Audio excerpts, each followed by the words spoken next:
Picture a 19-year-old girl binding her breasts so tightly with rough cloth that she can barely breathe, cutting off her beautiful hair with a trembling blade until her scalp bleeds, and practicing over and over how to speak in a deeper voice until her throat is raw and aching. But this isn't preparation for a theatrical performance or a temporary disguise.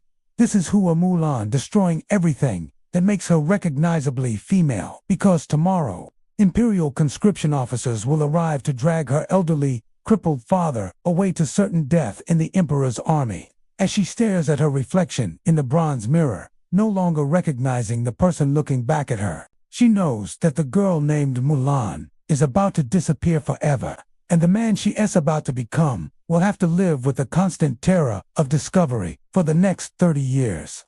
One mistake, one moment of feminine behavior, one suspicious glance from a fellow soldier, and both she and her father will face execution for deceiving the imperial court. But watching her beloved father struggle to even stand without assistance, knowing that military service at his age and condition is nothing more than a death sentence disguised as patriotic duty, she makes the most heartbreaking choice in human history. She will sacrifice her entire identity, her chance at love, marriage, children, and a normal life, to save the man who gave her everything. The agony begins before she even leaves home. Mulan spends her final night as a woman, lying awake beside her sleeping parents, memorizing every detail of her mother's face, every sound of her father's labored breathing, knowing that she may never see them again as their daughter.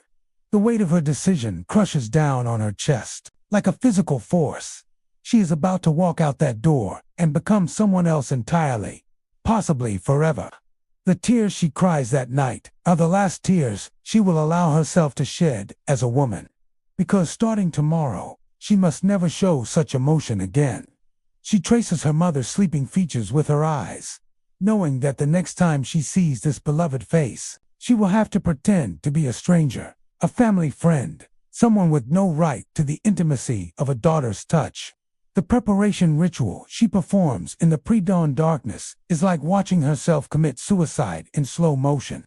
She begins by cutting her fingernails short and rough, eliminating the carefully maintained elegance that marked her as a woman of good family. Each nail she clips feels like severing another connection to her feminine identity.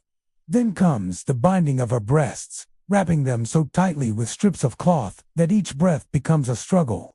Each movement a reminder of the female body she must hide. The pain is excruciating, but she forces herself to tighten the bindings even more, knowing that any hint of feminine curves could mean death for both her and her father. The haircut is the most traumatic part of her transformation. Each strand that falls to the floor carries memories. Her mother brushing it when she was a child, her grandmother teaching her to braid it for festivals, the dreams she once had of wearing flowers in it on her wedding day. As the blade moves across her scalp, she feels pieces of her soul falling away with her hair, leaving behind someone she doesn't recognize. Blood drips from small cuts where her trembling hand has slipped, staining the fallen hair red and making the sacrifice literal as well as symbolic. Learning to walk like a man requires her to suppress every instinct her body has developed over 19 years. She must forget the gliding grace her mother taught her, the careful posture that displayed feminine virtue, the modest way of moving that marked her as a respectable daughter. Instead, she forces herself to swagger, to take up space, to move with the aggressive confidence that men use to claim their place in the world. Every step feels unnatural, every gesture a betrayal of who she really is. But she practices until her muscles ache and her natural movement patterns begin to fade from memory. The voice training is perhaps the most psychologically devastating aspect of her preparation. 4 hours each day, she forces her voice lower and rougher, until her throat burns and her vocal cords feel raw and damaged. She practices masculine speech patterns, the crude jokes and aggressive banter that she has heard men use, training herself to participate in conversations that would have horrified her as a woman. Each word she speaks in her artificial masculine voice feels like a denial of her true self. But she knows that her natural voice would expose her instantly in a world where women are forbidden to serve in the military. As dawn breaks over their small village in 429 AD, during the Northern Wei dynasty, Mulan begins the most agonizing transformation in human history. Every piece of clothing she removes, every feminine gesture she forces herself to suppress, every soft curve she binds and hides. It's like watching herself die piece by piece. Her mother's silk hair ribbon, the jewelry her grandmother passed down, the clothes she embroidered herself during long winter evenings, dreaming of her future husband, all of it must be abandoned, because any trace of femininity could expose her deception and doom them both. But the physical pain of binding and transforming her body is nothing compared to the psychological torture of watching her father's heart break as he realizes what she is about to do. When she appears before him dressed as his son, ready to report for military duty in his name, the old man collapses to his knees, understanding that his beloved daughter is sacrificing everything to save his worthless life. He begs her to reconsider, tells her he would rather die with honor than watch her destroy herself for his sake. But Mulan has already made her choice. The sound of her father's sobbing as she walks away will haunt her dreams for the next 3 decades, a constant reminder of the price both of them are paying for his survival. Her mother's reaction is even more devastating. The woman who bore her, nursed her, taught her everything about being female, now watches in silent horror as her daughter deliberately destroys every aspect of the femininity they had cultivated together. When Mulan embraces her mother for what might be the last time, she can feel the older woman's body shaking with grief, can hear the whispered prayers for her daughter's safety, can sense the terrible knowledge that they may never see each other again. Her mother presses a small silk pouch into her hand, a few precious herbs, and a tiny bronze mirror that had belonged to her own mother, the only connection to her feminine heritage that she will be able to carry into her masculine exile. The journey to the military camp is a nightmare of constant vigilance and growing terror. Every step takes her further from everything she has ever known and closer to a world where the slightest mistake could mean death. She must learn not just to walk like a man, but to think like one, to react like one, to suppress every instinct and emotion that might betray her true nature. The other conscripts around her joke crudely about women, boast about their sexual conquests, and engage in the kind of rough physical competition that terrifies her. Even as she forces herself to participate, she discovers that masculine conversation follows patterns that are completely foreign to her feminine upbringing.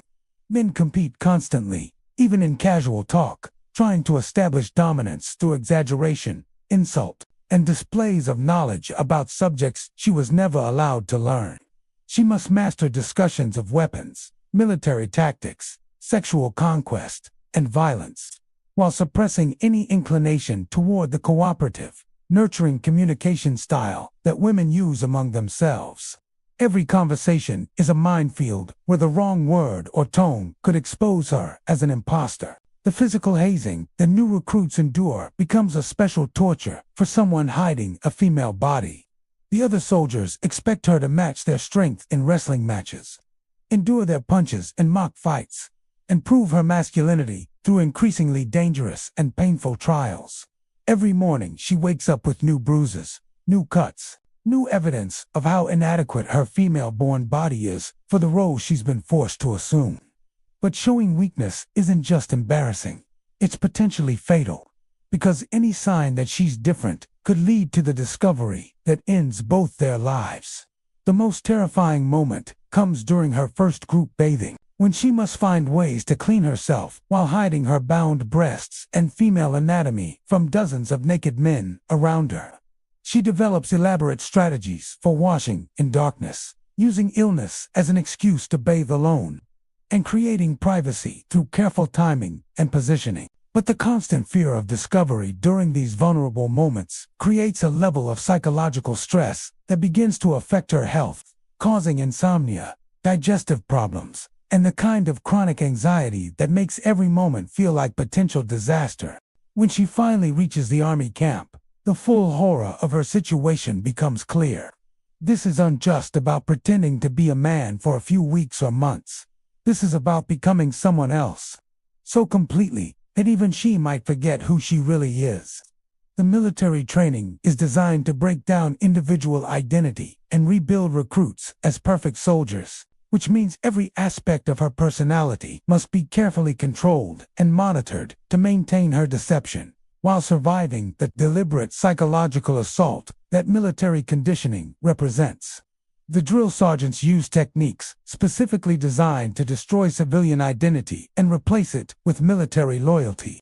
They scream insults about the recruits' families, their manhood, their worth as human beings, trying to break down psychological defenses and create the kind of desperate need for approval that makes soldiers follow orders without question. For Mulan, this psychological warfare is doubly dangerous because maintaining her masculine facade requires her to respond appropriately to challenges to her manhood, while concealing her true emotional reactions to attacks on her character and background. The weapons training reveals another dimension of her deception's difficulty. While she has natural coordination and intelligence that help her master sword techniques and archery, her female body lacks the upper body strength that men develop naturally through adolescent growth. She must work twice as hard as other recruits to achieve the same level of combat effectiveness. Training in secret during hours, when others are sleeping, to develop the muscle mass and calluses that will make her appear as strong as her male contemporaries. But the psychological pressure is even worse than the physical demands.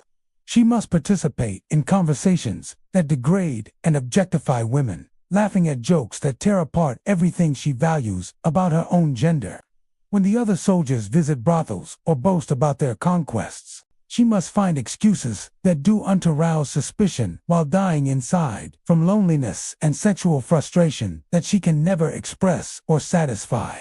She watches other young people fall in love, marry, start families, experience all the joys of normal human connection, while she remains trapped in an identity that makes authentic relationships impossible. The first time she has to kill another human being in combat, the experience nearly breaks her completely, while her male comrades seem to adapt quickly to the violence of warfare, treating enemy deaths as victories to be celebrated.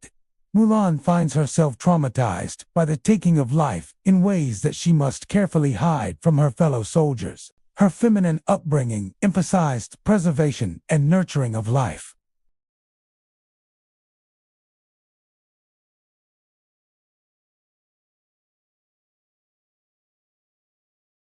The constant vigilance required to maintain her deception creates a kind of psychological dissociation where she sometimes forgets which aspects of her personality are real and which are constructed for survival. She begins to dream in her masculine voice, to think in masculine thought patterns, to suppress feminine responses so completely that she sometimes unaccess them, even in private moments when such suppression is unnecessary for safety. The military campaigns she participates in bring their own horrors. She must kill other human beings, watch friends die in agony, and endure the brutality of warfare while maintaining the fiction that she belongs in this world of masculine violence. Every battle could be her last, not just because of enemy weapons, but because injury could expose her deception and destroy everything she has sacrificed to protect. She develops an expertise in battlefield medicine, partly from necessity. Any wound that requires treatment by army physicians could reveal her female anatomy and lead to immediate execution. The worst moments come when news arrives from home. Letters describing her mother's illness that she cannot comfort, her father's declining health that she cannot tend, family celebrations that she cannot attend, all because revealing herself would mean death for both of them. She learns that her childhood friends have married and had children, that life in her village continues without her, that the woman named Mulan has been forgotten by everyone except the parents who mourn her disappearance. Each letter from home is carefully written to maintain the fiction that she is a family friend rather than their daughter. And she must respond in kind, creating a correspondence that denies the most fundamental relationship of her life. But perhaps the cruelest irony is that her success as a soldier makes her deception more dangerous rather than safer. Her intelligence and tactical abilities, enhanced by the different perspective that her feminine upbringing provides, earn her promotions and recognition that bring increased scrutiny from superior officers. The higher she rises in military rank, the more intimate relationships she's expected to maintain with other commanders. The greater the risk that someone will notice the inconsistencies in her masculine performance. The marriage proposals begin arriving when she reaches her 30s. Offers from noble families who want to align themselves with a successful military commander. Each proposal is both an honor and a trap, recognition of her achievements and a threat to her survival. She must find ways to decline these offers without insulting powerful families or arousing suspicion about her reasons for remaining unmarried. A challenge that becomes more difficult as the years pass, and her continued bachelorhood becomes increasingly unusual for someone of her apparent social status and military success. She develops elaborate excuses for avoiding marriage, claims about religious vows, family obligations, military duties that require constant travel, and personal tragedies that make her unsuitable for domestic happiness. Each lie requires supporting details and consistent maintenance over years of correspondence and social interaction, adding another layer of deception to an already impossibly complex web of false identity. The mental energy required to maintain these multiple levels of deception begins to affect her health and military performance, creating a vicious cycle where success brings increased scrutiny that threatens the foundations of that success. The psychological isolation becomes almost unbearable. After 20 years of deception, Mulan realizes that she no longer knows who she really is beneath the masculine identity she's constructed. The woman she once was seems like a character from someone else's story, while the man she's pretended to be has never been allowed to develop authentic relationships or experiences. She exists in a liminal space between identities, belonging fully to neither gender while being trapped by both, unable to access the emotional and social support systems that make human life bearable. The news of her father's death nearly destroys what remains of her sanity. The man she sacrificed everything to save has died of natural causes at home, surrounded by family but without ever seeing his daughter again or knowing whether his sacrifice was worthwhile. She cannot attend his funeral, cannot comfort her grieving mother, cannot even acknowledge her loss publicly, because doing so would raise questions about why a military commander cares so deeply about a random old man in a distant village. The grief she feels is complicated by the realization that her father's death has made her sacrifice meaningless. She preserved his life for 25 years, but at the cost of their relationship and her own identity. Standing at her father's grave in secret, still dressed in the armor and robes that had become her prison, Mulan finally understands the true cost of her choice. She saved her father's life, but at the expense of their relationship. He lived, but she was never able to be his daughter again after that first day. When she walked away in men's clothing, her sacrifice was both completely successful and utterly meaningless, preserving his physical existence while destroying the emotional bond that made that existence valuable to both of them. The years following her father's death bring new forms of anguish that she never anticipated. Her mother, now alone and aging rapidly, sends desperate letters begging her son to return home for visits, not understanding why this successful military commander seems to care so little about his family obligations.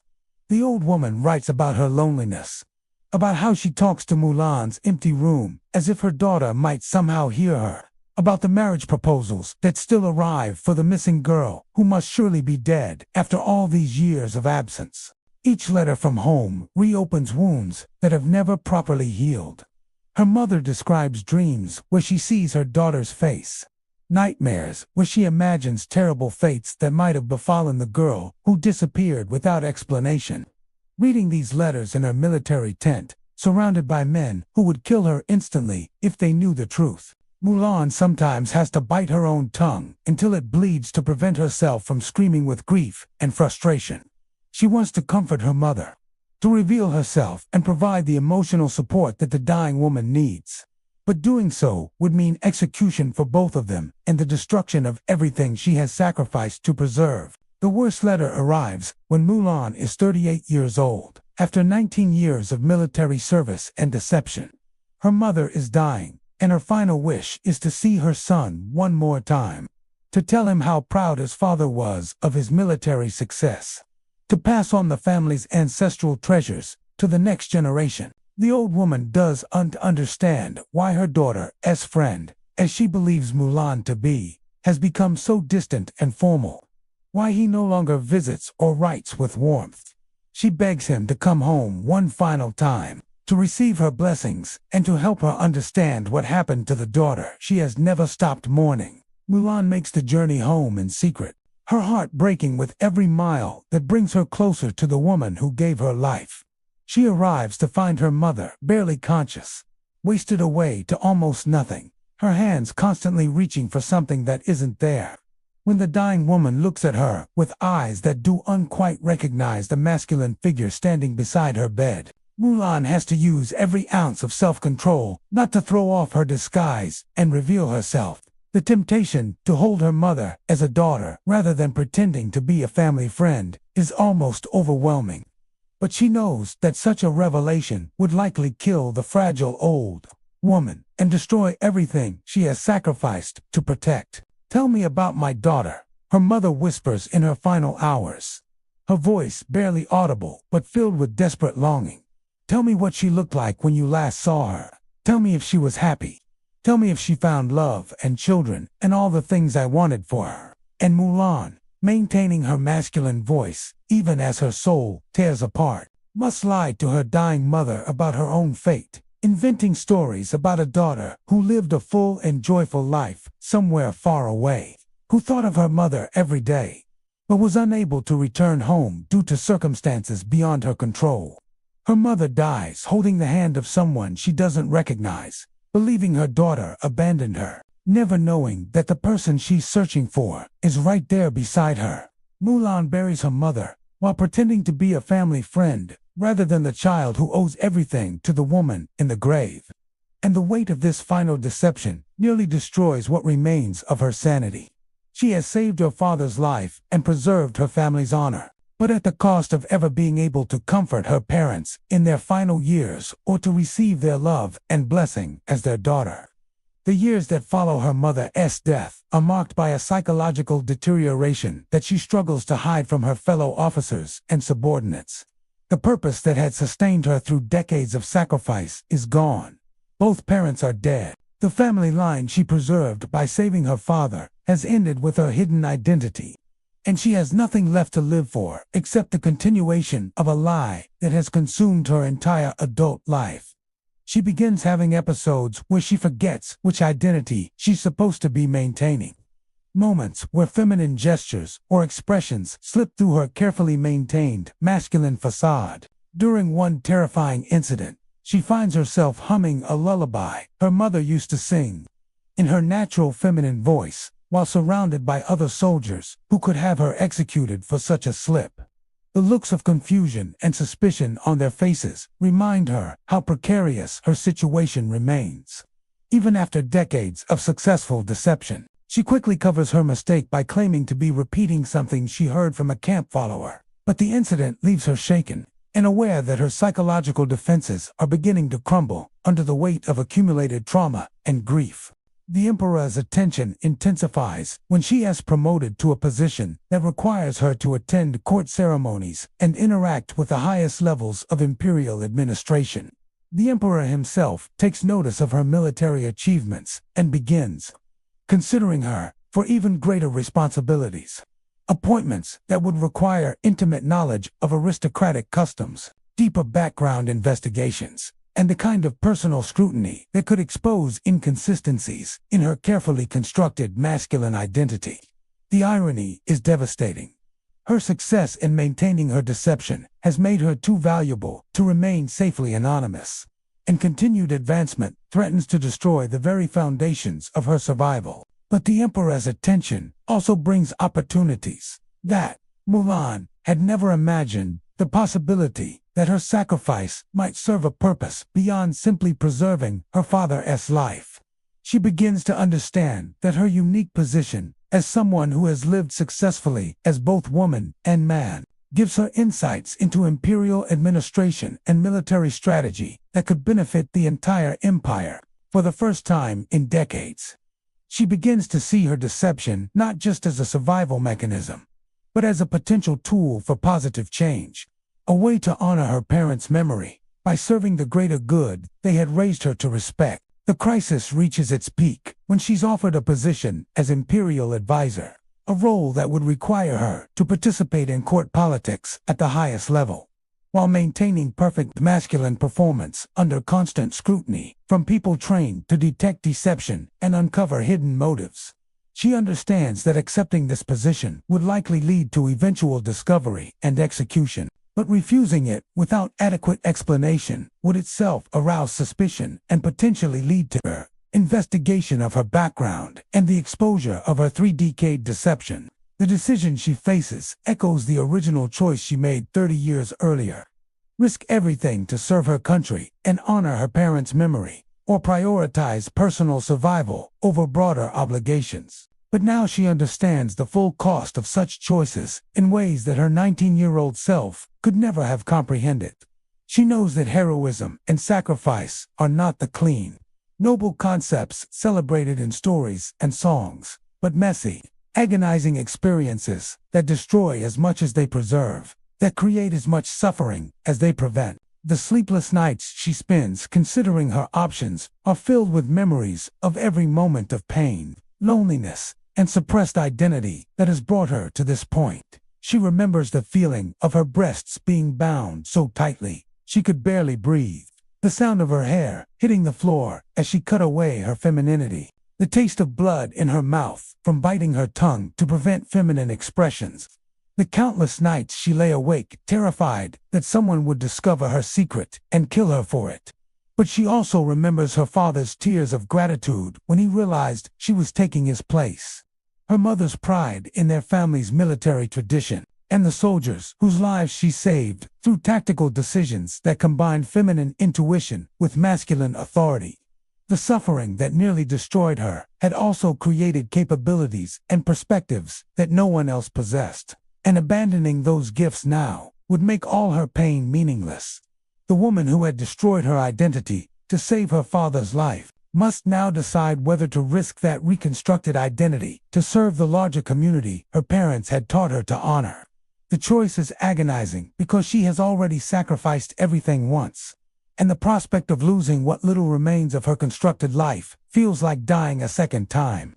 The resolution comes not through a dramatic revelation or heroic gesture, but through the quiet recognition that some transformations are irreversible and some sacrifices create obligations that extend beyond personal survival. Mulan chooses to accept the imperial appointment, knowing that it will likely lead to her eventual exposure and death, because the alternative is to waste everything she has learned and suffered to acquire. Her decision represents not heroic nobility, but the desperate logic of someone who has already lost so much that further loss seems inevitable. When the discovery finally comes, it unfolds not as a sudden revelation, but as a gradual recognition by imperial investigators, who notice inconsistencies in her background story and begin piecing together the truth of her identity through careful detective work and patient observation. Rather than trying to maintain her deception until the end, Mulan chooses to reveal herself voluntarily, controlling the narrative of her exposure rather than allowing others to define her story. She appears before the emperor in women's clothing for the first time in 3 decades, her female voice rusty from disuse, her feminine movements awkward after years of masculine performance. The emperor's response, when he learns that his most trusted military advisor has been a woman disguised as a man for 3 decades, reveals the complex political and cultural implications of her deception. On one hand, she has clearly violated imperial law and military regulations in ways that should warrant severe punishment. On the other hand, her demonstrated competence and loyalty make her too valuable to simply eliminate, and her story captures public imagination in ways that could be politically beneficial if properly managed.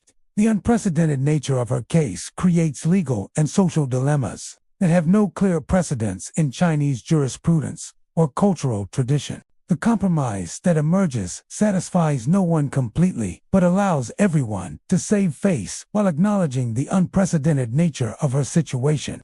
Mulan is granted imperial pardon for her deception in recognition of her military service, but she is also required to retire from active duty and accept a ceremonial position that recognizes her contributions while removing her from practical military authority. She becomes a living symbol of filial piety and patriotic sacrifice, honored in official ceremonies while being carefully isolated from situations where her gender nonconformity might create social or political complications. The final years of her life are spent in a strange liminal space between her two identities, publicly recognized as a woman, but socially treated as an honorary man, celebrated as a hero, but isolated from normal human relationships by the extraordinary nature of her story. She becomes a living legend whose real experiences are less important than the symbolic meaning others attach to her tale, a process that completes the erasure of her authentic identity that began 30 years earlier when she first bound her breasts and cut her hair. The psychological toll of this final transformation, from secret woman to public symbol, proves in some ways more difficult than the original deception. At least during her military career, she had a clear purpose and identity, even if that identity was artificial and constantly threatened by potential discovery. Now she exists primarily as other people's idea of what her story should mean, with little agency over how her sacrifice is interpreted or remembered by a culture that needs her to represent virtues she is not sure she actually possesses. She dies at the age of 59 in 459 having lived 40 years as someone other than herself and having saved her father's life at the cost of everything that had made her own life meaningful. Her funeral is attended by thousands of people who honor the legend she became while having no understanding of the woman she had been or the daily price she paid for her transformation. The girl who cut off her hair and bound her breasts to save her father becomes, in death, a story told to inspire others to similar sacrifice. Her suffering transformed into entertainment and moral instruction for people who will never face the choices that destroyed her. The woman who pretended to be a man for 30 years to save her father's life becomes, in death, a story that makes her sacrifice seem noble and meaningful rather than tragic and devastating. The pain that defined her existence becomes invisible, hidden behind the heroic narrative that makes her story bearable for audiences who need to believe that such sacrifice is worthwhile rather than heartbreaking. But for those who look closely at the details of her story, who try to understand the daily reality of her 3D side deception rather than just its dramatic highlights, Mulan represents something far more complex and disturbing than traditional heroism.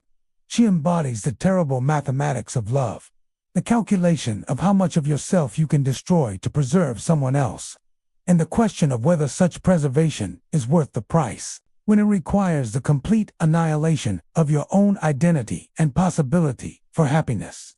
Her story asks whether saving someone else's life justifies destroying your own, whether filial piety excuses self-destruction, whether heroism can coexist with the kind of daily suffering that makes heroic gestures possible. If this story of sacrifice, identity destruction, and the true cost of love has moved you, I'd love to hear your thoughts in the comments. What aspect of Mulan's suffering resonates most with you? The physical agony of binding and transforming her body for 3 decades, the psychological torture of suppressing her identity while watching her parents die as strangers, or the tragic irony that her success in saving her father's life made it impossible for her to ever be his daughter again.